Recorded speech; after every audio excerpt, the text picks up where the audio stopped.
My name is Kitsanikapi Running Crane. I'm from the Blackfeet Reservation. I come from a single mother who raised all of us, nine brothers and sisters. I got 2 sisters and the rest brothers, 7 of them.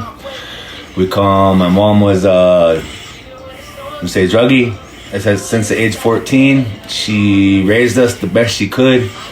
We had a life, but we got introduced to the craziness of always scrapping, growing up, partying young at a young age, like 13 starting out, I think.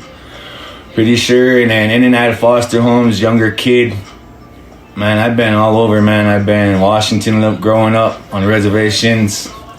I was always on my own. I always did my thing. I grew up rebellious.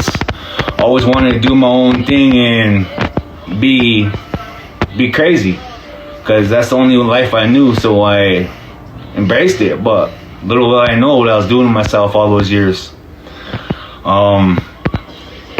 Let's see, I come from a traditional family too, so that's where I got my respect from, my traditional values and a lot of good ways for myself. But I never knew nothing about God. Let's see, all I knew was partying and drinking all my life. I hated drugs, I really did. I always just drank and smoked. And went to youth challenge, graduated, could have went on and did something with my life, but no, I messed that up. I failed that. I got my GED at that, but I could have went to the military and stuff, but no, I failed that. So I came back and then I rebelled, and I just started going off, and I started drinking hardcore for like months at a time, 6 months, 8 months, a year maybe.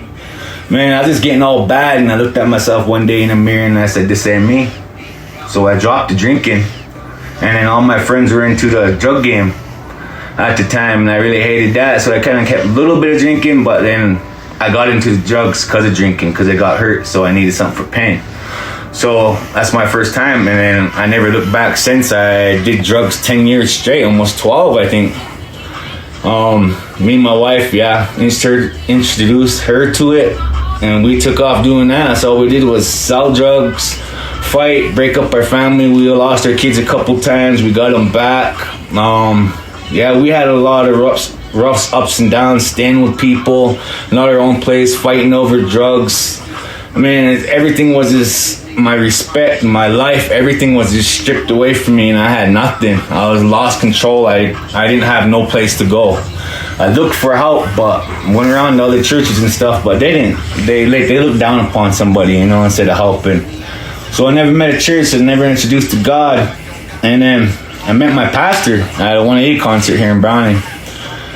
It was cool. He invited me out a couple services, went to services, said some prayers. And little I know, the little tiny prayers that I said, and that would reflect on my life the way it's going now. My wife ended up almost dying.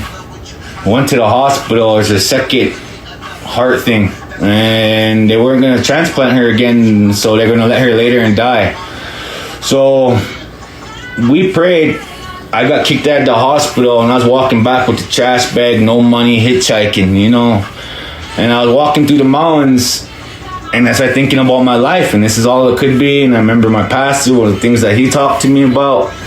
And so I said, this could be better, So I cried out to God. I really, really got a hold of him, and I really cried out.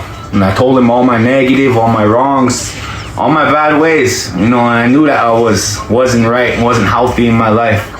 I had to make a big change, because I had a lot going on in my life, and that wasn't my life.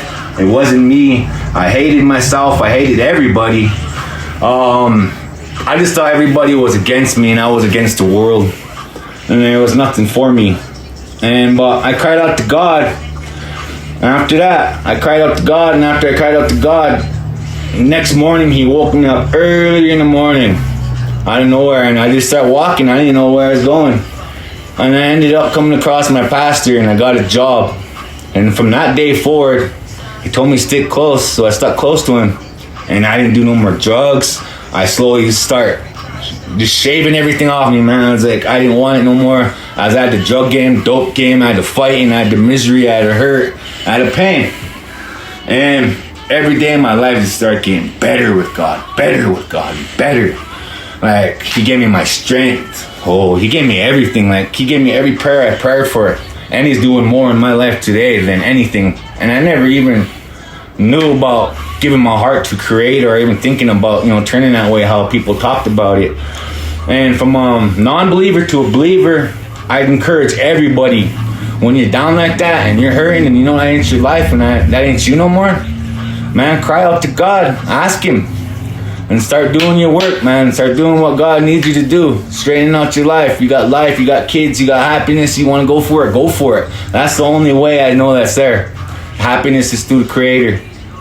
God, I love him very much, and I'm thankful for what he has done for my life. He has changed my life from being all that negative and hurt and all that pain, from being a father. I'm working, I got a life, I'm helping out others. I'm stepping up my life hella good, man. Like, my life is building and it's all thankful to the Creator. So every day I wake up, I give him thanks, first of all. Every time I eat, I give him side of my plate and an offering to him for his thanks. And that's all I could do, and I'm gonna keep going. I mean, I'm not giving up on his life, because this is exactly what I needed and I always wanted in my life. Thank you, Lord, for all that you do. Remember that, people. God's good. God's good. My name's Kitsanikapi, this is my life 180'd.